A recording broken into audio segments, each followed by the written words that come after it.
ময়নার আম্মু, ময়না, সাথে ময়নার ভাই, এই যে আমার বাবা। বাবা কোথায় যাচ্ছ?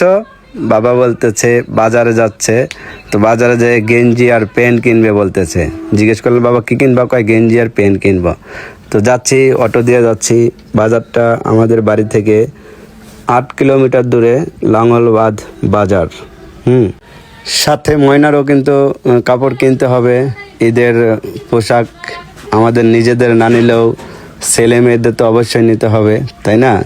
আজকে ময়না চুল বাঁধছে, এই যে চুলে মানে জুটি বাঁধছে আজকে ময়না, ঠিক আছে?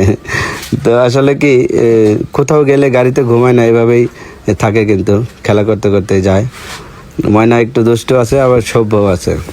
তো সবাই আমাদের ময়নার জন্য, আমাদের ছেলের জন্য একটু দোয়া করবেন, যেন ভালো থাকে, বা মানে সৎভাবে যেন মানুষ করতে পারি, সেটাই আপনাদের কাছে। আর বেশি কিছু চাওয়া নাই, শুধু দোয়া।